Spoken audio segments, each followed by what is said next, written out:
thank you for joining us for this, the 57th podcast episode discussing the 57th cereal. Brought to you by Chick-fil-A. No. Oh. Fireball. It's not Fireball, it's Magma Flame. Twisted Tea. Yeah, Magma Flame. Magma Flame. Magma Flame. Life's too short to drink bad tasting alcohol. Please use that, guys. It's really great stuff. So you're drinking Twisted Tea, 10 proof. Something like that. No, exactly 10 proof. It says it on the side. 5% volume alcohol by volume. Yeah, there it is. Yeah. And this is 60 proof because, that's better. I don't understand the proof measurement. It's 200 proof is 100% alcohol. Yeah, but why? I don't know. Why don't they just go by the alcohol? I have no idea. Just double the... No idea, but that's what it is. Alright, so, like you said, this is the 57th episode, and we decided to stick, no matter how much stuff we have to watch on the side, we're sticking episode number to serial number, so it's also the 57th serial, okay? The Claws of Axios, right here. Okay, it was 4 episodes from March 13th, 1971 to April 3rd, 1971. The companions are Joe Grant, the Brigadier and Sergeant Benton, and the antagonists, yet again, the Master, and the Axons, or the Axon, one thing or things. Anyway, so, Master once again, the Axons, yeah, Master, that's an R. Yeah. Okay. Anyway, this should be a particularly long episode. It will be though. The plot. It shouldn't be. But you're gonna get us all off topic, aren't you? Speaking of which. But no. And today's date is October 19th, 2020. October 19th, 2020. Okay, the 19th right before the 20th, so I almost said that. Happy Halloween. This ended up being a perfect cereal to watch on for Halloween. Yeah. Spooky month. Pretty close, yeah. Because we had lots of spooky things. Yeah, they were disembodied eyeballs, Cthulhu-esque monsters, tentacles. It's a pretty good cereal, and for once, spooky. It was the right number of episodes, just 4. Yeah. Because I was watching the football game. No. No, last night I was rewatching a 3.5-hour episode. That was about, which cereal was that? The last cereal? No. It was like 4 cereals ago. Oh, yeah. The one that was 7 parts, episodes. but should have been 10. Mm-hmm. Which one was that? There's another one with the Master, right? Was that the first one with the Master? I don't think so. Hold on. Let's see.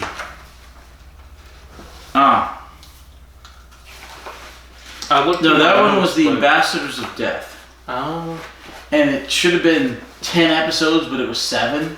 Because there was so much going on. But this one was paced perfect. Really well, yeah. 4 parts, perfect. It's done just well. I just think that first season of Pertwee, they were still writing for the, in 1970, they were still writing for the 10-part and longer serials of the 60s when you had more episodes, and it was all crammed in. But now we're in 1971 with season 8, and they pretty much paced the episodes so much better.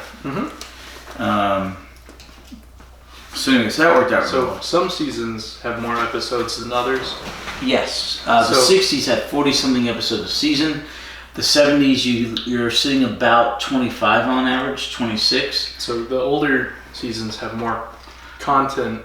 Does that affect the price of the box season sets, or do they all cost the same?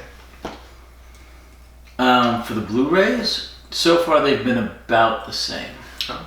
So they don't charge you based on how much? I think there's a bit of difference because the ones with none of the 60s stuff has been released as of yet because every single 1960s season, all 6 of them have missing episodes still, non-animated.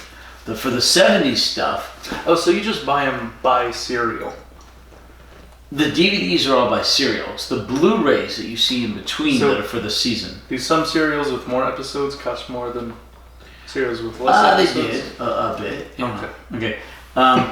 But the 1970s stuff had more episodes, and then when you get to the 6th and 7th Doctors, they drop the episode count by half. I'd feel cheated if they go from 20 something to like 14 episodes. I'd feel cheated if I paid X amount of dollars for the Daleks Master Plan and then the same amount for the Rescue. For 2 episodes, yeah, no.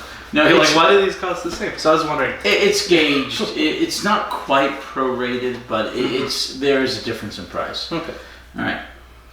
Anyway, so like I said, 4 episodes. The basic idea of the serial is that there is a ship heading to Earth. An anus. The ship's kind of a big phallusy-looking thing. And fallacy, yeah. It lands on Earth. A fallacy is like a falsehood, right? No. A phallic. Phallus. Phallus. A phallus is basically a penis. But a fallacy is a falsity. Kinda. I think you're mispronouncing it slightly, but I'm too drunk to remember the exact wordage, pronunciation. Like something's phallic. Right. It looks penis-esque. Yes. But to say the Earth is flat would be a fallacy. Fallacy. Fallacy. Falsehood. You may be right. Okay. I don't know. Okay. You know, do words good. Yeah. Kids who want to do good and other things. Alright. Oh my gosh. Hold on. Oh. Bad habit. How could you possibly? Better, you must punish me. Alright. What? Turn the phone off. Is yours on? What? No. Of course not. What? Turn the phone off. Alright. Get on my case. Okay. There you go. Bad phone. You're off. Okay. So spitting is a really bad habit. Wait, Willy Wonka and the Chocolate Factory. Yeah, nice. Alright. Okay. I can think of worse. I can think of worse ones, yeah. Alright. So anyway, this object comes down to Earth and ends up landing in southeast England. Okay? Turns out it's a spaceship, but it happens to be organic. So it's an anus. Well, Why it kind of looks like Why that. does every alien life form look like a anus? They all have that valve. Opening, valve, yeah. I don't know. But it's not quite as bad as inside the spaceship when there are things that look like vulvas, you know? So this is not a video for children. All right. Should we start age gating or putting I have to put online that it's not intended for children. Oh, you I do. I have that? to. They require that. You do. Yeah. So anyway, the spaceship lands. 17 and up. The doctor guesses. Well, not. He figures out southeast England. Then the computer does it a few minutes later. Yeah, outcalculates the computer. Yeah. So most of the spaceship buries itself underground. 1970s computer. Yeah. Do you think he could? Is he faster than like a 2020s computer? Hold on. Because a 1970s computer is like a cell phone now, or less. Your cell phone that you have that you just turned off has more computing power in it than every single computer in the world in 1985. 1985. So it's 1970s much better than computer that. is Yeah. even older. Mm-hmm. So could the doctor outcalculate a modern computer? Or is he not that fast? I don't know. I'm gonna say no. Well, in modern day, the pronoun would be she, but She. don't know. It. Doctor. Yeah, the doctor. Don't know. Haven't watched the current series, which is the only one in the 2020s. Is there female and male Time Lords? They're not like a Morpheus species. There are male and female Time Lords. They are not... Until the last 10 years, they don't gender swap. They're also that's a recent thing. Male and female Axonites, all of which are in jumpsuits, and all of them were good looking, great shape. Yeah, not one of them had a beer belly. Well, until they turned into tentacle monsters and they put on a little bit of girth. Yeah. When they depersonalized. Okay, we gotta explain this. Kind of like the same thing that happens in a relationship when you depersonalize. You put on a beer belly and you become a tentacle monster for Tentacle Born, yeah. Okay, so... Getting ahead of ourselves. Yeah, okay. So spaceship lands. They shoot rockets at it, it disappears and then reappears. And the rockets are destroyed by... Chin? Is that the guy's name? Yeah. Sir Chin or something? Mr. Chin. Who's a white guy. He's not Asian. But he's got a double chin. He's a hefty dude, maybe about 350, you know? CHINN, not CHEN, like the Asian chin. Or CHIN, yeah. Yeah. This guy's a hefty dude. He's double chin. Yeah. Anyway, so he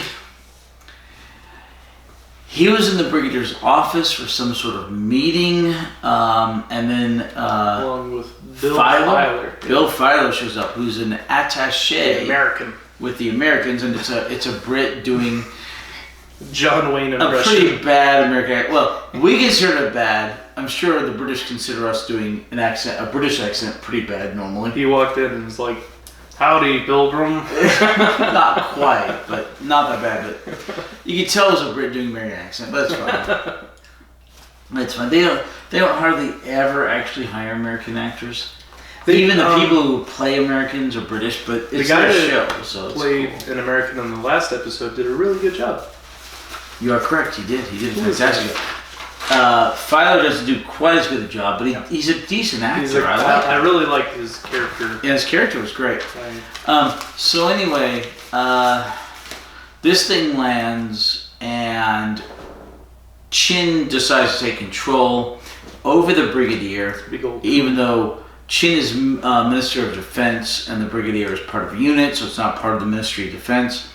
He decides to take control, and Filer decides to run out there and go see if he can find the UFO before everyone else does. Because Chin kind of kicked him out of the room anyway. Correct. Like, I'm going.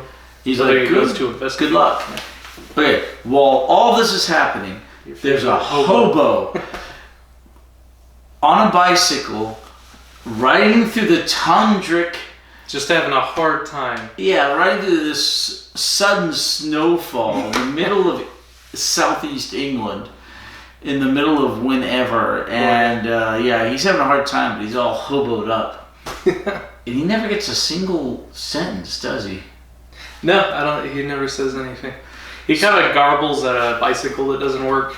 and he yells when he falls into the ice frigid water. We're good. Mm. Maybe it wasn't cold yet. No, it was cold. You see the snow? The snow was real. It was not asbestos or anything. Alright. In The Wizard of Oz, the snowflakes were asbestos. That's bad. Yeah, did they get their very bad. Okay. Did they have... is that what killed Dorothy? I have no idea. What? So, did you hear about... who's the actress that plays Dorothy? I don't remember her name. Hamill, something. Well, England, like British people hate her for some reason. Why? Did you know that? I have no idea. But she passed away, and like all of Europe hated her so much they're playing The Wicked Witch is Dead on the radio. And I don't know what the backstory is behind that, but for some reason they just hated that actress. That makes no sense. I don't know. I thought she was really sweet in the movie. Okay. But it's really messed up when I heard that. And maybe she went over there and, I don't know, did something wrong to one of their things? That's why I want to make the link dump, where I can just put a link in the description. So you're going to do that anyway. Yeah. Okay. Give context to all these drunken rants that we can go on with. Okay, speaking of show context, he's going to add a whole bunch of links to most of our episodes. I want to do captions. Right. Well, I've added... if I can understand what... I've added the intro to all of our episodes, not on YouTube because we don't have to re-upload them and lose our episode count and our dates, but for any other platform. And I've got a battery. I've got a spare battery now, so we can swap it out if the episode runs long. We don't have to wait. Reload. Yeah. Well, yeah, because we did that for that one episode. So if we can have a super long episode, we just swap out the battery.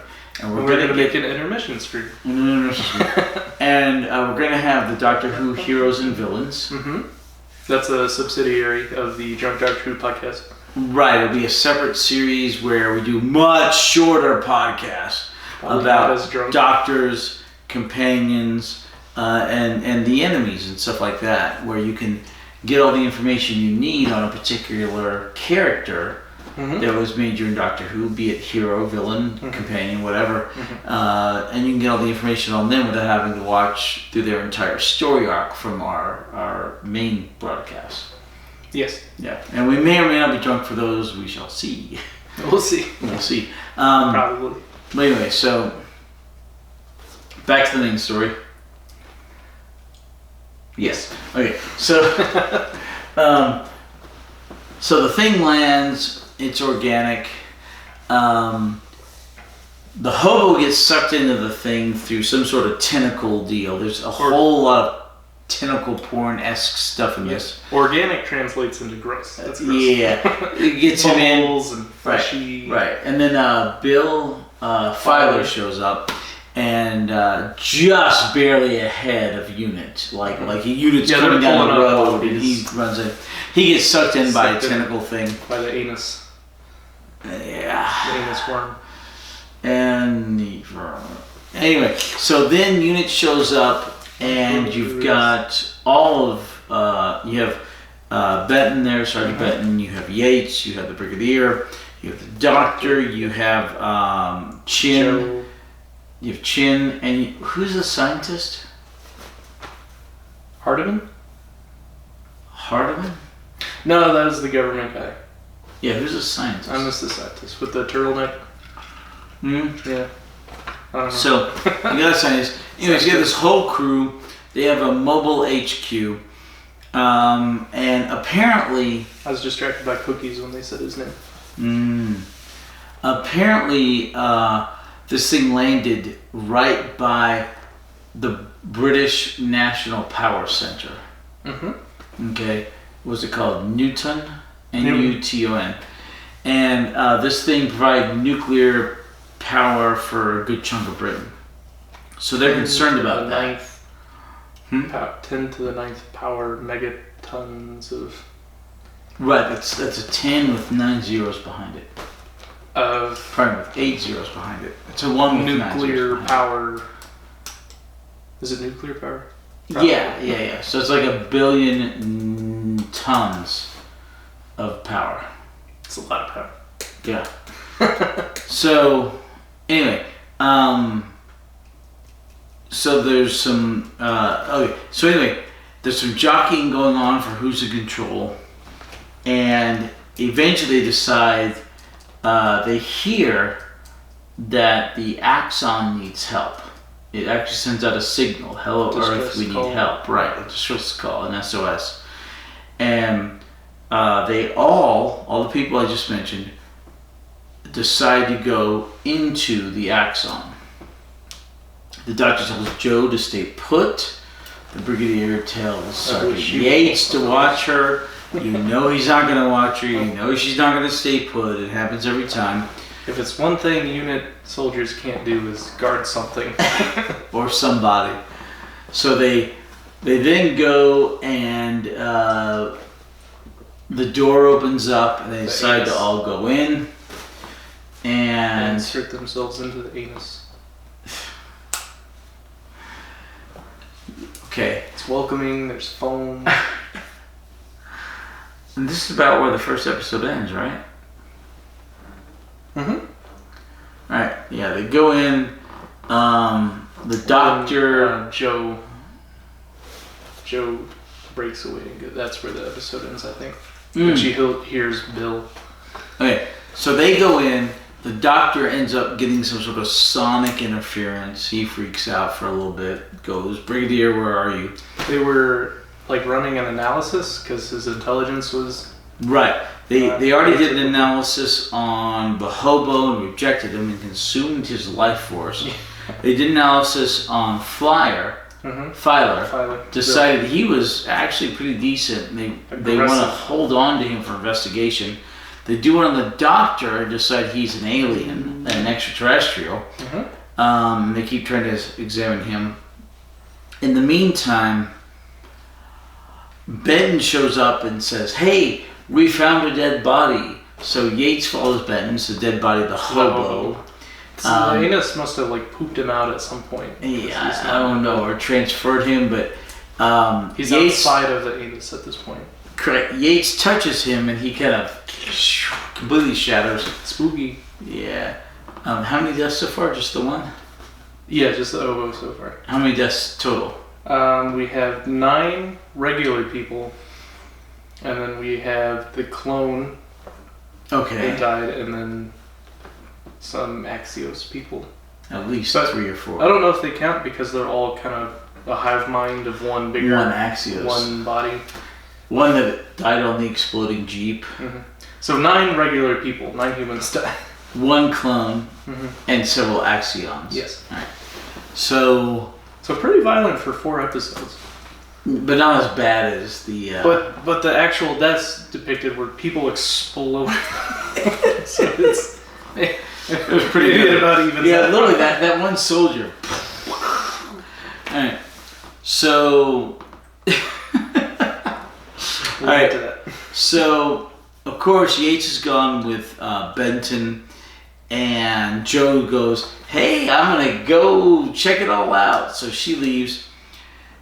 She just walks past the guards because she is an assistant to the doctor. The doctor's already gone in, so they let her go in.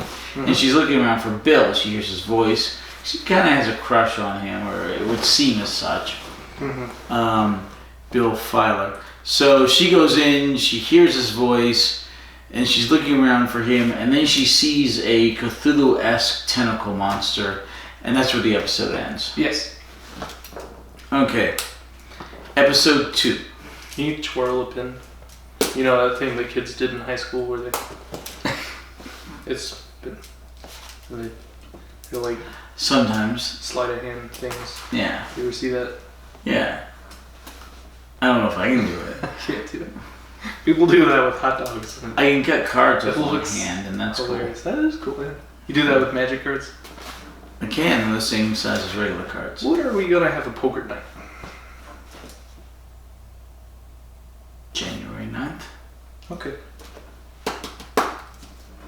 I want to play poker. It's been a while. Sounds good.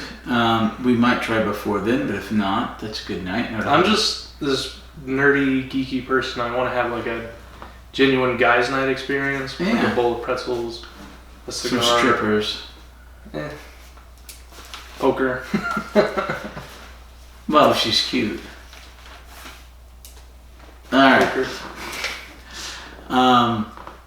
Episode 2, yeah. Okay, episode 2. An Axonite restrains Joe. Yeah, so Joe screamed, they find Joe, and they're like, okay... Meanwhile... Sorry. Back at the ranch? Yeah. The Axonites are bargaining with the humans about absorbing power and trading Axonite for it. So they find Joe. Joe's okay. She thought she saw something, which she actually did see. But the doctor convinces her she didn't see it because the place was weird, and he had that whole, kind of... This whole series is so 70s. Yes. From the special effects to the woomba to the skin tight suits for the Axios. Very 70s. I like their eyes. Yeah, they were wearing. Their eyes looked real puffy, like they had just woken up. Well, it looked like they're having an allergic reaction. No, it looked like the swimmer goggles, painted over in gold. Mm-hmm. Yeah. They had like the eyelids. Right. So the doctor and the whole crew get into the depths of this Axon or Axios, and they are met with the Axons or Axios people. So the ship intelligence organic thing is Axios. It has the little personalized and depersonalized aliens called the Axions. I think so. And then they have their raw organic material called Axonite. Yeah. I think it's hard to keep track of. Little Axon. You got another one right there. Yes. Mm. Cheers. Cheers. So they go in, and the Axions say, "Hey," and they're 4 good-looking young people with very curly hair, faces painted gold, and hair painted gold. Guardians of the Galaxy 2. Right. Adam Warlock people. Right. And bulgy eyes, like they've got the swimmer's goggles over their eyes, and it's all made, I think. And really skin-tight suits. You can just see on 4K the bra and panty lines under the zipper line. When the zipper line. Yeah, but I'm sure it was a lot more jock convincing. straps, yeah. Unlike the cathode ray tubes, you couldn't see all the 1970s cathode rays. But they still look good. Mm-hmm. They still look good, and they're all incredibly fit. You don't get fat people in that, like he was saying. And they promise the Earth, it's like, look, we just want to hang out. We want to recharge our batteries because this is an organic ship, and we need time to feed. And our planet's destroyed, but we will help you, and here's a gift. And he gives them Axionite, right? Axonite, yeah. Axonite, which apparently can make animals and things big and small. It manipulates and programs organic cells and materials. Right, and self-program. and he takes a laser injection from an Axonite needle, and shoots at a frog, and the frog is many times bigger. And he goes, "This is one of your food animals, right?" And it is for French, but not as much for British. So he was like, "No." Cajuns and their frog legs. Nothing wrong with that. I mean, Cajuns are French, you know. Oh, that's true. French derivatives. Well, there are lots of people eat frog legs, right? Down south, deep south. Well, yeah, that's because Cajuns are French derivatives. I'm Cajun. And it's mostly French, but there's a bit of Haitian, there's a bit of Creole, there's a bit of American Indian, all mixed into. There's redneck, yeah. You got Louisiana, you got Kentucky, Tennessee. That's prime frog leg territory. Mostly Louisiana. I don't know about Kentucky or Tennessee. My dad ate frog legs, and he grew up in Kentucky. Okay. Yeah. Alright, cool. That's just like a South thing, I guess. I guess maybe it started in Louisiana and then popularized. Possibly. The Louisiana Territory, when it was purchased by the U.S. from Napoleon, was very large. Purchased. Yeah. But I don't think it's... For like $13. a couple of million, I think. A couple of million.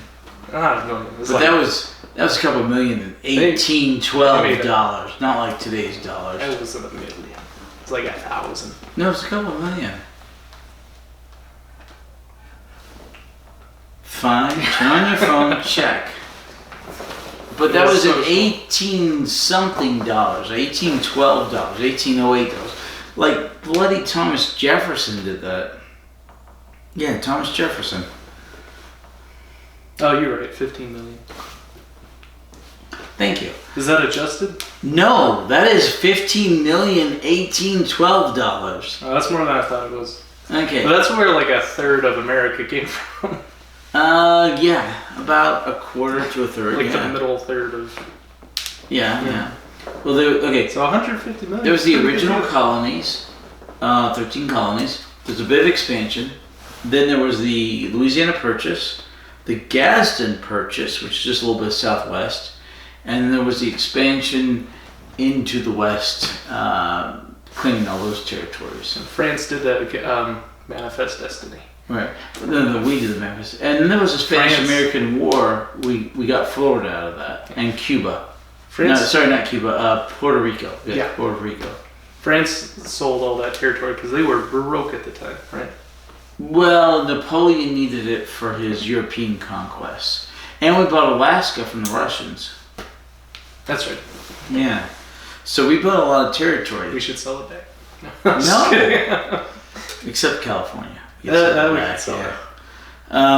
And now President Trump is trying to buy Greenland. Is it really? Iceland, yeah. He's made overtures on that. Okay, the benefit of Greenland would be a missile base to protect us from missiles coming over the Arctic Circle from Russia and places. What do they call that?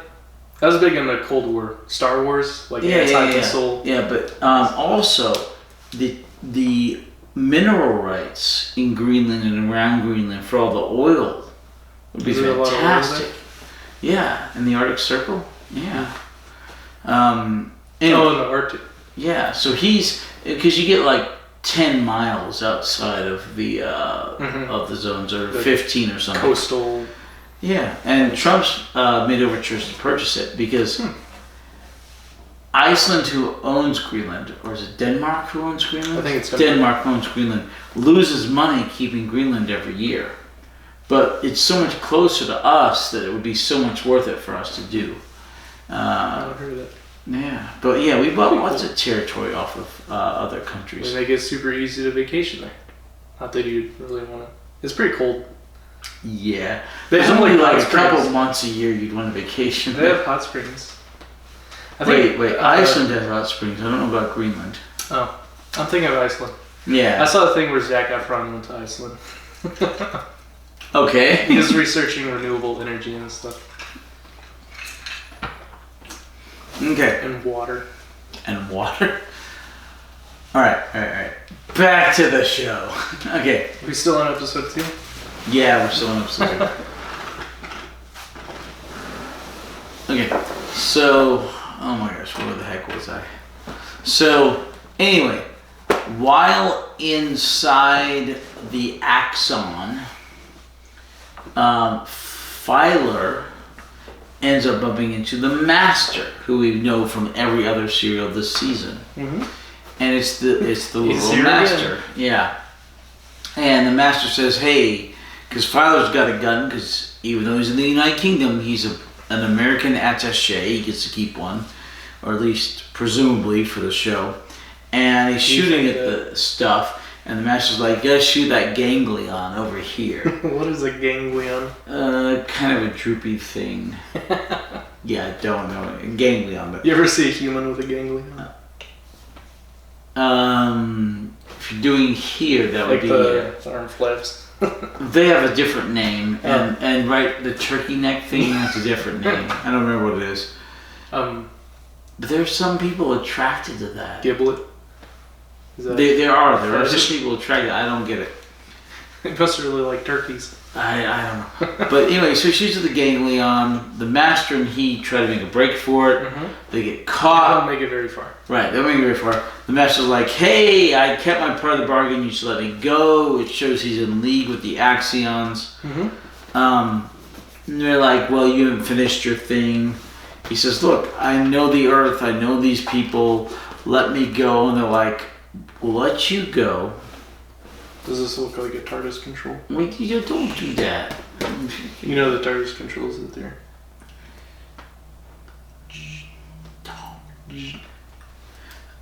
Okay. Alright, hold on.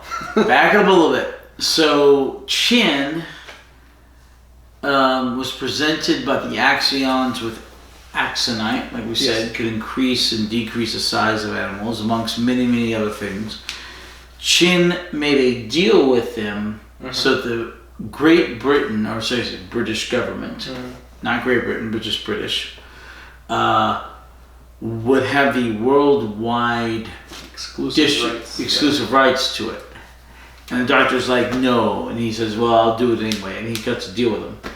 So anyway, The Axions caveat was as long as it's distributed worldwide. And he says, okay, well, I'll make sure that's done. So Chin's trying to keep it for the United Kingdom, or Britain, as he says, shorthand, even though they are different things. They're commonly used interchangeably. I told you about that, right? By Americans. Well, by many because we don't know the difference. No. England is England. Mm-hmm. Britain, okay, is England and Wales. Great Britain is Britain, which is England, Wales, and Scotland. The United Kingdom is the United Kingdom of Great Britain, England, Wales, and Scotland, and traditionally Ireland, but currently Northern Ireland. So England, Britain, Great Britain, mm-hmm. United Kingdom. That's why Brexit is so complicated. Because they don't know where to draw the boundary. Well, it's mostly complicated. Are you going to need a passport going from one half of Ireland to the other? That's where it becomes the problem, is the border in Ireland, between Ireland and Northern Ireland. The Republic of Ireland and Northern Ireland. But anyway, alright. So, but the words are commonly used, England, Britain, Great Britain, UK, are very commonly used interchangeably, although they mean different things. Most people don't know the fact they mean different things. Do you ever go to Ireland? Yeah. Is there a big difference between like Northern and Ireland? Like, do the citizens associate differently?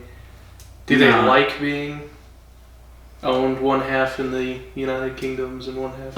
It's more like a quarter versus 3/4. Yeah. 3/4 is Republic of Ireland about, and 1/4 about is Northern Ireland. But it's the difference between Protestant and Catholic. Oh, The Catholics stayed with Republic of Ireland. mm-hmm. The Protestant northeast mostly stayed with England for the Church of England. So they're fine with how things are. I haven't been there in a long time, but from what I understand, yeah. I mean, I've been to Belfast and I've been to Dublin. In fact, I saw Prince in Dublin. Really? Yeah. Back when he was the artist formerly known as Prince, back in '95, I saw him in concert there. Was he wearing purple? Of course. And he was magnificent. Now he's dead, unfortunately. Yeah. How did Prince die? He died from an overdose of drugs while he was in an elevator. As every rock star does. No, some of them die in airplane crashes. Yeah. Elvis? No, he died on a crapper. Yeah, because of drugs, right? Heart failure or something? I don't know. He did get kind of chubby, I feel. Well, yeah. Later into there's old fat Elvis. I heard his favorite snack was like a bacon, banana, peanut butter, honey sandwich. And deep fried Twinkies. That's the life. I feel like that's the life that, what's his face is living?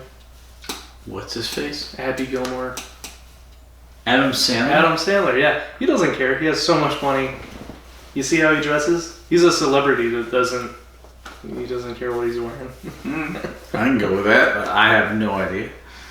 Super chill. Okay. So, the United Kingdom wants, especially Chin, wants exclusive rights to Axonite. Yes. And he has declared emergency powers so that they get that, and UNIT has no control because UNIT is not under the Ministry of Defense. And he places everybody under arrest. Yep. And the scientist, whose name you didn't have, says, well, not the doctor. It's like the doctor. Yeah, everyone else can go under arrest, but I need the doctor to help me with it. So they analyze Axonite, and the axons have specifically stated to the master that it has to be worldwide within 72 hours to help them entirely consume the planet. There's no reason given for this. It's never explained. It's never... we just have this arbitrary timeline. There's an expiration date on Axonite. Yeah. So the doctor's like, well, let's try... Because this guy happens to have a cyclotron. at his disposal, which can move particles faster than the speed of light. It's in not this recommended. Newton, yeah. And this It's was like if an what? RPM on your car, like that much of it was redlining, and like you get 0 to 1. There's like this green part of it. He's like, that's the speed of light. You don't want to know what's at 6. But it goes up to 6 beyond that. The speed of light is 1. It goes up to 6. 6 times the speed of light. And back then, that was a bit of a dream, and now they have that actually in Europe. Remember the giant cyclotron? We were building one here in Texas, but it got shut down in the 2000s. It was shut down. They never finished building it. There's a website you can go to called Has the Hadron Collider. Collider exploded yet? And you go to the page and it says no. Because when they first built it, everyone was super paranoid about colliding. About the fact it creates some sort of black hole. And so everyone was like, it's going to explode. So they made a website that you can go to. It's like, has it exploded yet? No. There's a later Doctor Who serial that will deal with this, actually. Of course. Okay, so this guy happens to have a collider there. And Accelerator. Yeah. It's like it's like a blender for molecules. Kind of. Anyway, so the doctor decides, well, Microwave. the only way to figure out this axonite stuff is put in the collider, because they try several other ways. Spectrometry.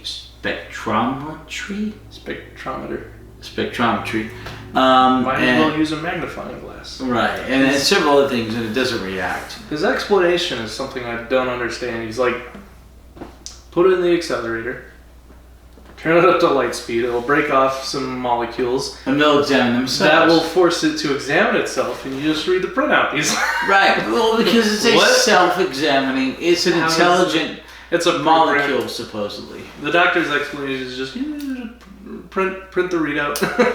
It'll do all the work itself. As it turns out, though, he's correct. He's not, though. Well, he is and he isn't. Because the loofah bubbles up and... The Luftwaffe? No.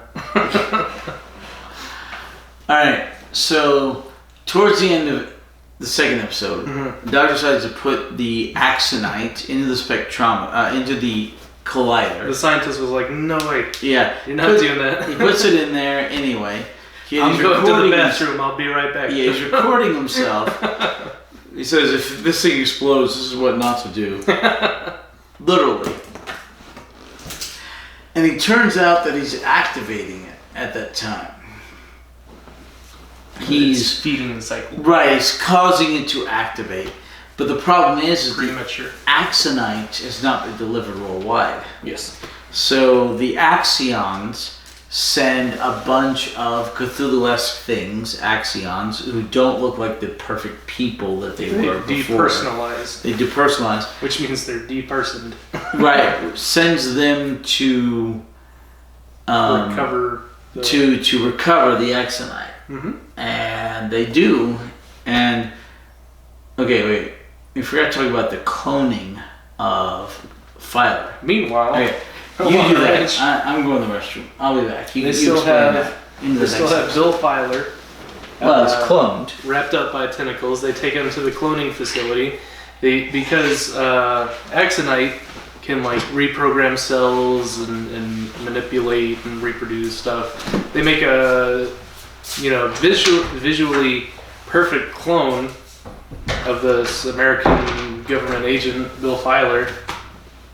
Except, he's conveniently bulletproof and stuff. So they send him, the clone, out to, machinations and throw some kinks in the government stuff. This was happening while the master was bargaining for his freedom, because earlier he made a deal where we kind of find out he's the reason why the Axons were on Earth. But they're keeping him captive because they wanted more from him. And he's like, no, you should set me free because I know this planet. I can get them to distribute the Axonite all around the world. So they're like, okay, we'll let you free. And they let the clone out. And then Meanwhile, Bill Filer makes his escape, and he follows the Master, and he gets out of the anus of the Axonite ship, and they go separate directions. The Master goes to like the government compound. He hypnotizes his way in, does some, Master-esque Bond villain hypnotizing, hijacks some jeeps, yada yada yada. He's at the compound. He picks up the telephone, and he leaks the fact that Britain wants to keep the Axonite just to themselves, to the press, and then the United Nations are going berserk. They're like, hey, you're keeping this to yourself. We want it too. And it pressures the British government into distributing it worldwide, which is what the Axonites want, because that's how they're going to absorb energy from the Earth and ultimately doom mankind and, kind of basically just turn the world into a husk of lifeless matter, which is what the Master wants, not so much because a defeated human race would be easier to conquer and that he can be the ruler of the world. It's kind of like he just is doing it out of spite now. He wants to destroy the humans and the Doctor and kind of jump ship on his TARDIS. That's the impression I got. Meanwhile, the Bill Filer clone shows up at the scientific compound with the actual Bill Filer. There's this really confusing scuffle between the Doctor and Bill Filer and the Filer clone, and the Doctor right away realizes that's not really him because he's being really rough and aggressive. So he does this Venusian Kung Fu, which works at first, but then because it's a clone, it can reprogram its organs. All of a sudden it's immune to the Doctor's Venusian Kung Fu, and then Bill Filer, the real one, shows up and starts blasting it with a gun, but it's kind of impervious to that. So there's this big scuffle, and then they throw him off the scaffolding. Now we're not really sure. Really sure about what? Who the real Bill Filer is. Wait, are you still in episode 2? Yeah, that's the end of it. I was also talking about the Master and him making his phone call and the distributing of the Axonite stuff. Okay. He did the mind washing stuff while the clone was... Anyway, so the clone's destroyed, supposedly. Maybe it was the real Bill Filer. No. We don't know. Yeah. No, the clone acted very differently from Bill Filer. They just look like Bill Filer. But you can't tell in the scuffle. They're all... Well, until the Doctor asks him, "Are you?" He says, "Yeah." "Are you sure?" "Yeah, pretty sure." I mean, that's acting like a human would act. No, it's acting like a human would act. So how did that happen? We're going to have different responses than clones or aliens would have. More human, more natural. Yes. So anyway, that's when the Axonite, goes haywire and is activated prematurely. The Axonite's tentacle monsters show up. They recapture the Doctor and Joe, right? Joe. Who are taken back to Axon, the ship. Episode 3 now. And they're taken back to Axon, the ship, and they're like, ooh, depersonalized. They turn back from the Cthulhu monsters back into human-esque forms. The good-looking, young, fit people Golden in their tights. Yeah, yes. Golden hair. And in the meantime, they had hurt Bill Filer. And he's in a coma. Remember the Brigadier and everybody else show up after they take off the Doctor and Joe. And they shoot him with a tentacle, which sends him into a temporary coma. Yeah, so he's in a coma, and there's a single Axonite there, and he's like, "Let me help you distribute this worldwide." We insist it's distributed worldwide because they're trying to get it worldwide within 72 hours. Yes. So they go off with Chin, and I think Yates, no, the redhead guy.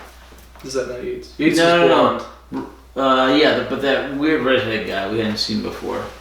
And they go off, and Chin's like, "Oh, we're getting 10 to the Pentagon. We're getting 1 to Ontario. We're getting 3 to..." They're going to a list of all the cities. They're going to scientific centers and capitals.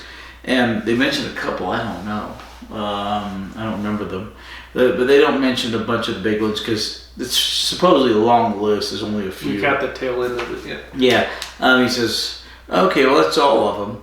And in the meantime, the one single guy who stayed behind was like, well, yeah, look, here's your guy and he's hurt. And that is Filer. Mm-hmm.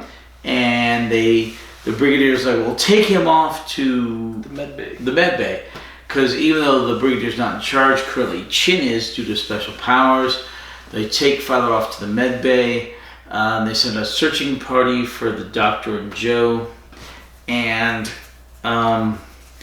eventually, the master's been let loose. Yeah, we talked about how he hypnotized the guards in right. the truck and the phone call. And right, so... That's what expedited the distribution. So, but the master had told the guy to send out all the stuff worldwide and to give unit command over Chin. So in the meantime, the brigadier tries to go and send out the same story. Yeah. Finds out it's already been sent out. He's like, what? What do you mean it's already been sent out? And he's like, okay. Finds out he's back in charge and Chin is not. He's like, okay. So then he bumps into Chin. He says, yeah, check with your guys. We're in charge again. We're not under house arrest. And she's like, I haven't been notified of that. He's like, I'm notifying you of that right now, you know? In the meantime, that redheaded guy was trying to tell Chin that, and Chin wouldn't listen to him, remember? Yes. Yeah. So, okay. So the doctor is currently in Axios. And for some reason, Axios is explaining what they're doing to Joe and the doctor. Yeah, it's the 72-hour expiration date. It's a common bad guy monologue trope. Yeah. But they're also interrogating him for Time Lord information. True. They understand he's a Time Lord and they are torturing him, trying to get the secrets of space and time travel out of the doctor. And they continue to do this for a good amount of time. Eventually the doctor's like, no, you're not getting this from me. I don't care. I am a Time Lord, but no. And then they threaten Joe. And they tell the doctor, if you don't do this to us, we will suck all of the life out of Joe Grant. And they show her aging. And we will eventually get to see Joe Grant much aged in the Sarah Jane Adventures. Long time from now. But it's not back then. So the doctor's like, well, no, don't do that to Joe. And so the doctor, they're like, okay, what's the secret of time travel? And he just put it in your mind. The doctor puts it in his mind and they read it. And okay, what's the secret of the energy source? Put it in your mind. The doctor puts it in his mind and they read it. And they're like, the doctor's like, well, you can't create that kind of energy. And they're like, well, with the Newton power source we can. So they send the Axon aliens send every available agent to the Newton power source. And while they're going there and trying to invade there and put themselves in there, Yates and Benton are coming back in their Jeep.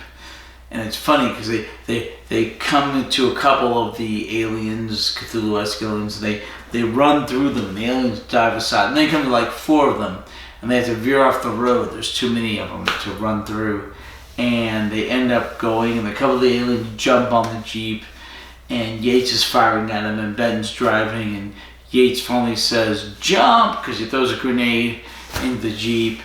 And Yates and Benton jump, and the Jeep explodes, and there goes the budget with one of the aliens on top of it. And the Jeep keeps going down a hill. So it's actually a really good shot, really good production values. So eventually, Yates and Benton get back to the energy center. In the meantime, one of the aliens has walked into the core of the center. Yeah, it's the 3rd Doctor that we're watching now. I really need a picture frame for our current Doctor. Yeah, that works. Wait, what are you doing? There was better. There was better? Yeah, there was better. Okay. Okay, that's fine. All right. So anyway, It's not on camera. not on camera. Like that amount is on camera. Oh, whatever. It's gonna be up there with the globe eventually. Once I get a picture frame.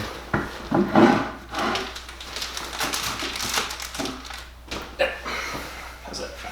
Okay. That's on There camera. you go. Okay.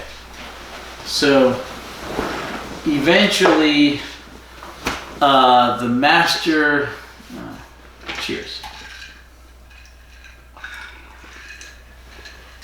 Eventually, the master. Eventually, the master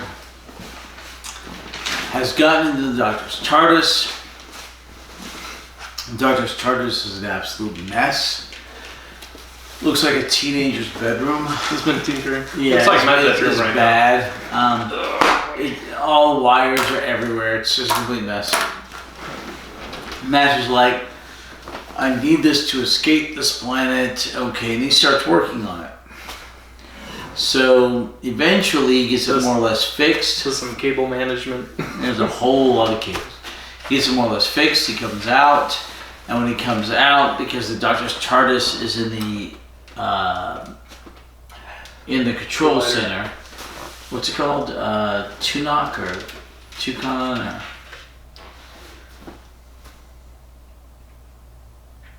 Something like that. 10 ton or whatever. You should have it on your notes. Newton?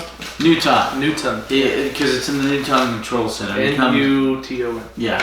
He comes out, and once he's got it more or less fixed, and there's the Brigadier and everybody.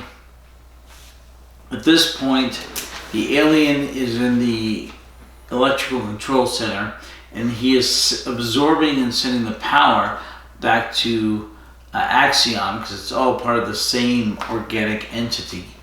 And they invented wireless charging way before we did. there you go. And however that works. and all this is being sucked out of Newton, and the one scientist guy is like, okay, it's gonna blow, bang. Speaking of wireless charging, can we talk about how what we have is not wireless charging?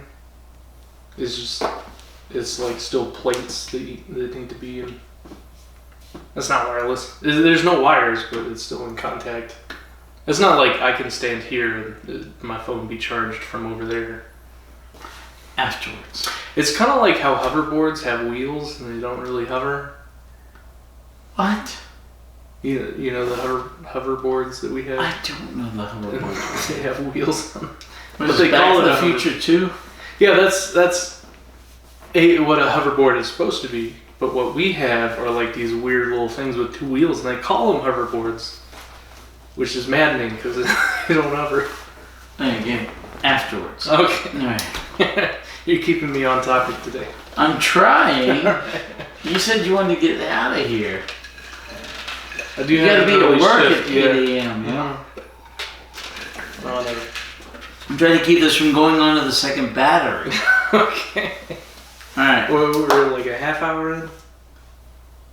No, I'd say closer to an hour. Okay. Okay. What happens next? Okay. So, anyway. The Doctor and Joe are stuck in Axion. What was that? The Master's been captured by the Brigadier and everybody. Okay. So, and the one Axion walked into the power core and he's sucking the power out. He's accelerating the power, and they're going to achieve space-time travel at a certain point, and everything's going to blow up. And the Brigadier says, "Is there anything we can do?" The Master's like, "Well, there's nothing you can do. There's something I can do. I can hook everything up to the TARDIS. We can absorb the energy." But in return, I want my freedom. And the Brigadier's like, "No, I can't do that." The head director of the Newton power plant says, "Thousands of people are going to die if you don't." So finally the Brigadier goes, "Okay, you can have your freedom," to the Master. And Master's like, great. And then he says, look, we're going to absorb the power, and then we're going to send it out. Once it's all absorbed, one big giant burst, it'll overload everything. And then they will just be destroyed, and we're good. So he starts doing that. The Doctor and Joe are trying to escape from Axion. Mm-hmm. They eventually manage to make it out. Because the Axios reverses the polarity and doesn't end up exploding like it was supposed to. Alright, reverse of the polarity. Reverse the polarity. So the Doctor and Joe make it out. And they get back to the control center, and the Doctor helps keep the Brigadier from the Master from escaping, along with Filer and the Brigadier. And Filer Benson. pulls a gun on him as he's making a run for it, and the door he was going to run through, the Doctor opens up, and he's like, going somewhere? So then the Doctor convinces the Master that they're going to escape Earth together.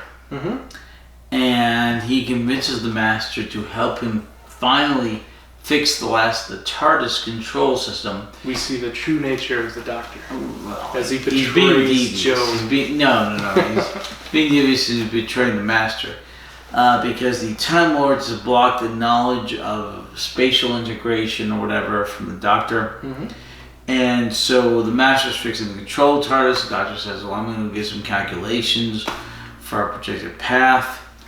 What if there's a council of people, and that's what happens when you get older? They just start blocking off your memories to Oh, that would be horrible. keep you docile. Like, that's what, dementia and Alzheimer's is. It's like, this person knows too much. You could be a danger to our secret society. It's very Orwellian, okay? It's just seriously Orwellian. Mm-hmm. Alright, so the Doctor gets the calculations for where they're going to go. He says goodbye to everybody, pulling the laser gun on them that the Master had. And he goes in the TARDIS. But he doesn't betray everybody. He directs the TARDIS inside of the Axion. Mm-hmm. And then he literally pushes the Master out. The Master's, are you crazy? We haven't even Why are we here? And there's the eye thingy.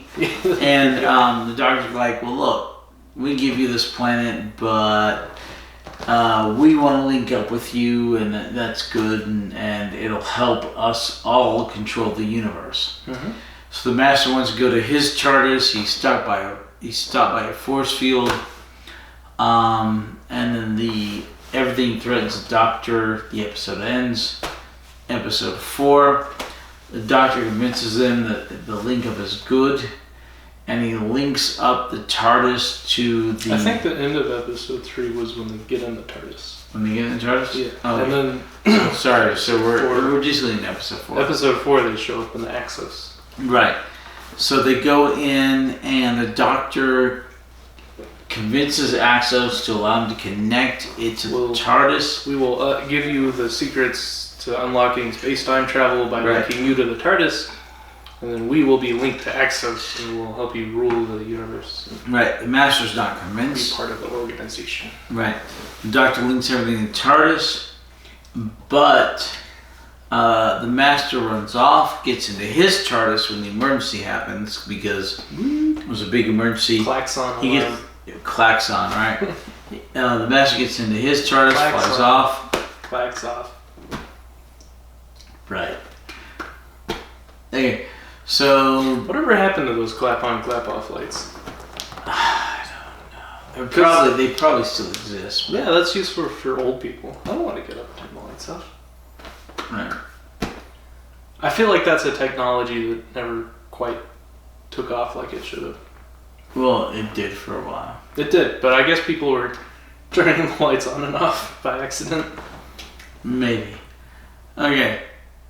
So the Doctor forces, thanks to the link, the Axions into a time loop where they're always approaching Earth but never reaching there, going into a time loop again and again. So the Doctor gets pushed onto his console by a couple of the Cthulhu-esque monsters. But he manages to force the TARDIS and himself out of the time loop. In the meantime, Newton has exploded. Yes. Yes. Because the accelerator was left to infinitely accelerate until boom. Past speed light till exploded. To quote a certain scientist, Boom. Until boom. Yeah. Boom. Then the Doctor returns after escaping from the time loop in his TARDIS by barely managing to move a control. He shows up. He's fine. Newton is nuked, but for some reason there's no radiation. Or like ask questions. Well, it's not the nuclear complex as a whole that blew up. It was just that accelerator that caused an explosion in the science facility. Well, probably. But anyway, so the Doctor shows up. Everything's good. The Master escaped, but Possibly. Earth is saved, and the Doctor's there, and everything's good. But he's kind of stuck on Earth still. Yeah. Even though the Master mostly fixed his TARDIS. He mostly fixed it, but the reason he's still stuck on Earth was the Time Lords programmed his TARDIS to always return to Earth as the destination point. Yeah. Okay. What questions do you have? Let's start with episode 1. The Doctor's still very anti-military. Yes. Where they have this asteroid, unidentified asteroid, headed towards Earth that's changing in shape. The humans in UNIT correctly assess it as a threat to humanity, of it being of unknown origin and on collision course with Earth. And they say, well, let's just shoot it out of the space, which would have avoided this whole conflict. But the Doctor, being who he is, being very anti-military, anti-answering collision course threats with explosives, recognizes that's probably some alien life form. They're like, well, we'll blow it up. He's like, you're going to blow it up before it even, has a fighting chance. So he's talking about it like it's a living thing before we know it's Well, it was a living thing. It is, yeah, he was correct. But he always gives the benefit of the doubt. Even though most times he's wrong and it is an evil entity. He wants to investigate and talk to it. We need the evil entities in order to have a show. That's true. Have conflict, but it's just frustrating that is the writers. That's how they make the conflict happen. Is just the Doctor being. Yeah, but we get the benefit of the wrong. doubt.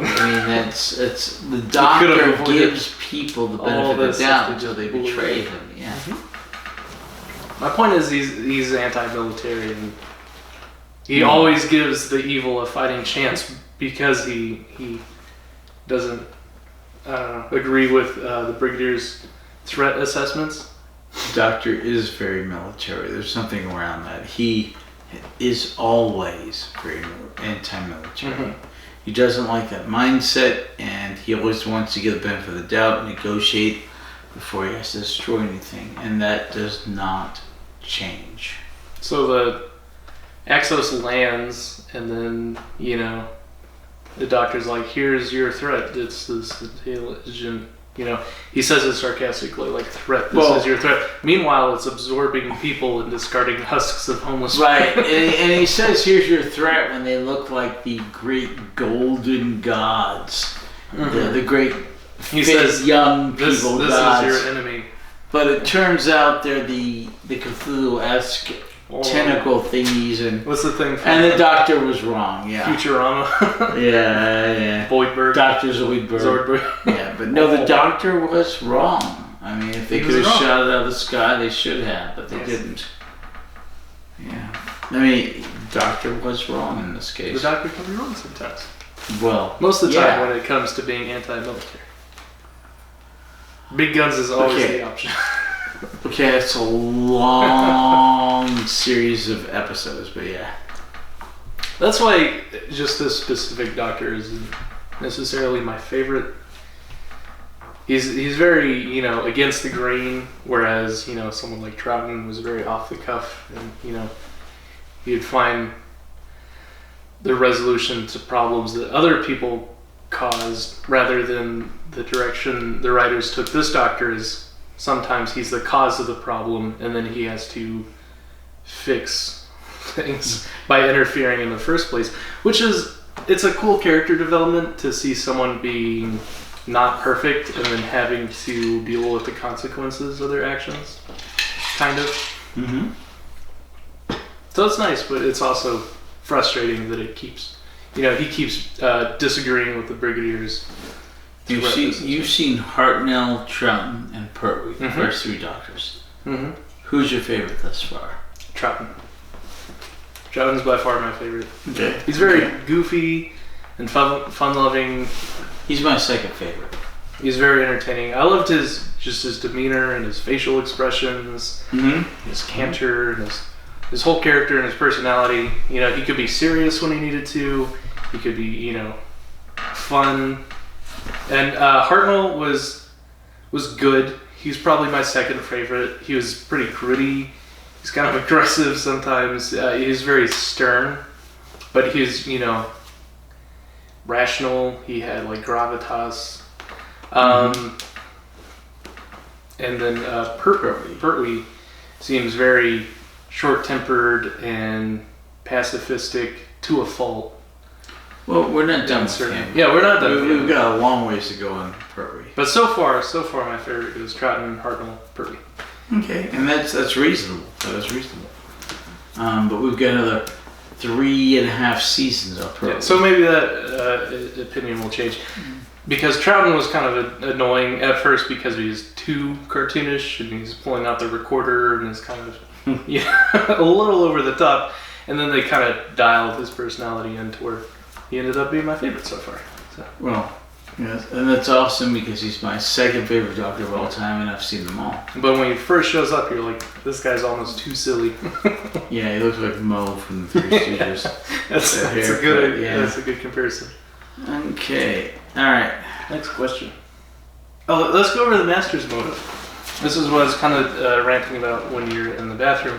Because the Master, we kind of see a change in motivation to where, I think last episode I asked you, why does he want to destroy the human race? And you made this really good point of, well, he wants to defeat, 90% of mankind because then he can more easily subjugate humanity and become the ruler of Earth. However, in this serial, we see him aligning himself with the Axios more out of spite, really, than a drive for power. He wants not only to... Because he knows the Axonites are, like, going to absorb all human life, all life on Earth, and kind of leave it as a husk, right, like it does all the other planets. So he makes his deal with them on the caveat that, they destroy humanity and the Doctor. So he's just kind of making this deal out of, he wants to off his enemies. He's mad at humans and he's mad at the Doctor for thwarting his plans. Right. And then he just wants to jump ship and get out of there. Exactly. So he's pretty much the long and the short of it. He's not so much wanting to take over Earth anymore. He's just, really angry and wants to destroy everyone and then take out. Yeah. No. There's no question. That's exactly what he wants to do. So we kind of see the Master kind of devolve into a Dalek who just wants to exterminate things. Close, yeah. He hates humans because the Doctor loves humans. And he hates the Doctor because they're brothers or whatever. We see another, charming what could have been brother stories. Last time we saw the really nice, the Doctor and the Master working together, kind of like siblings would. When they had to destroy the threat against humanity. Now we see the other side of things where if the Master drugged the Doctor down with him, with how they work together to be evil and, spite humans and make conniving deals and... Because the Time Lords were outlands. None of our lives matter. They're over in an instant and we have no intelligence. But the Doctor sees us for what we are. Exactly. And most Time Lords don't. That's the argument I keep making, but I keep trying to play devil's advocate and throw the Doctor in with the rest of the Time Lords. He doesn't really necessarily care about human life as much as just having an adventure. He does. But you're right. You're right. He's You'll probably see it later the only on. Time Lord that cares about humanity. No. He always does, and you'll see it later on. Mm-hmm. What's your next question? Where was I going? Oh, how does the Master get in the TARDIS? We see, I guess the Tardi, aren't really impervious to other Time Lords because we see the Doctor get in the Monk's TARDIS, we see the Doctor get in the Master's TARDIS, and then we see the Master enter in the Doctor's TARDIS. No problem, no sort of security enter your Right, he four-digit kind of pin. has a You pulled sonic out screwdriver. what looks like a sonic screwdriver, yeah.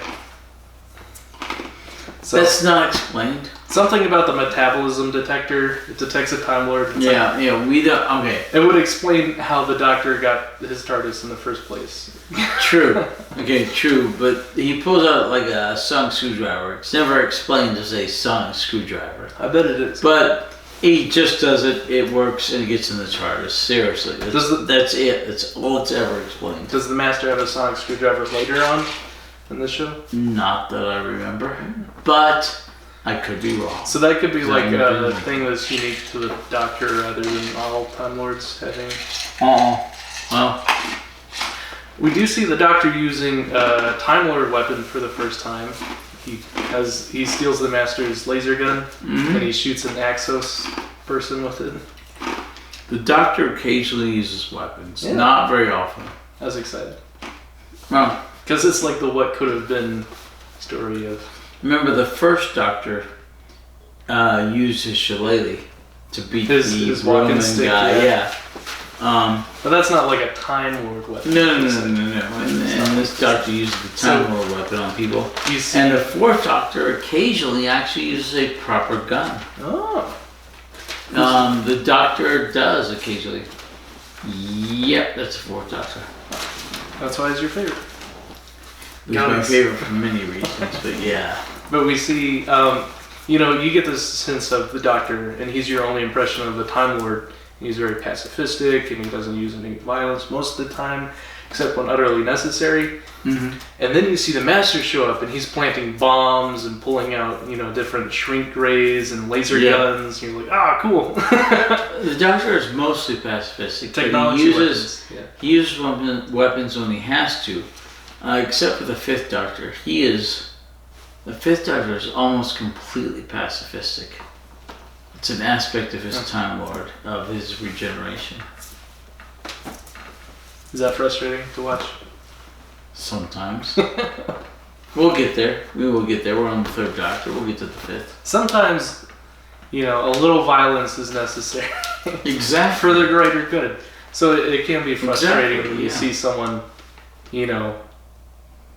complacent in the face of a greater threat. Mhm. Speaking of, what was the Doctor's plan when he was confined in the Axos? He's giving the Axonites the Formulae.